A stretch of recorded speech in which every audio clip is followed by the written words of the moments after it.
जब हमने रक्षाबंधन देखी तो लगा कि ये बस एक भाई की कहानी है जो अपनी बहनों की शादी के लिए दिन रात दहेज के पैसे जोड़ रहा है। उस वक्त हमें लगता था कि एक लड़की की जिंदगी का सबसे बड़ा सच शायद यही है कि उसे बस संस्कारी बनना है, चुप रहना सीखना है और एक दिन किसी अच्छे घर में विदा हो जाना है।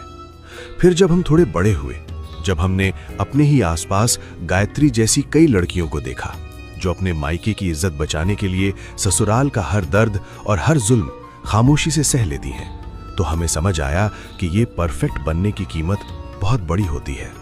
हमें समझ आया कि समाज आपको सहनशील होने का मेडल तो दे देता है, लेकिन बदले में आपकी पूरी पहचान और आपकी आवाज हमेशा के लिए छीन लेता है। पर जिंदगी जब थोड़ी और समझ आने लगी तो फिल्म का वो रुला देने वाला सच सामने आया, जब लाला केदारनाथ अपनी बहन की राख के सामने टूट कर रोता है और अपनी बाकी बहनों से कहता है, अब मैं तुम्हारी शादी के लिए दहेज नहीं जोड़ूंगा, मैं तुम्हें काबिल बनाऊंगा। वो सिर्फ एक फिल्म का डायलॉग नहीं था, वो हर उस लड़की के लिए एक पैगाम था जिसे बचपन से सिर्फ समझौता करना सिखाया गया। वो ये बता रहा था कि दुनिया उस औरत की सबसे कम इज्जत करती है जो दुनिया के लिए खुद को सबसे ज्यादा मिटा देती है। इसलिए किसी की आदर्श बीवी या परफेक्ट बहू बनने की इस अंधी दौड़ में शामिल होने से पहले काबिल बनो। दहेज के पैसों से तिजोरियां भर सकती हैं, लेकिन तुम्हारी सुरक्षा और तुम्हारी इज्जत सिर्फ तुम्हारी अपनी पहचान से तय होगी। अपने लिए पढ़ो, अपने लिए कमाओ, इतना कमाओ कि कल को अगर कोई तुम्हारे आत्मसम्मान को ठेस पहुंचाए या तुम्हारे वजूद पर सवाल उठाए तो तुम्हें रोते हुए मायके के दरवाजे की राह न देखनी पड़े।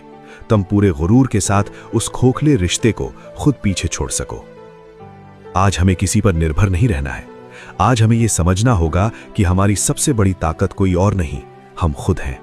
शादी कोई मंजिल नहीं है और दूसरों पर निर्भर रहना कोई सुकून नहीं है। सच्ची रक्षा राखी के धागों या दहेज के पैसों से नहीं होती। एक लड़की की सबसे बड़ी ढाल उसका काबिल होना है। A woman's greatest dowry is her education and her strongest protector is her own independence. ऐसी बातें इस शोर शराबे में कम ही रुकती हैं।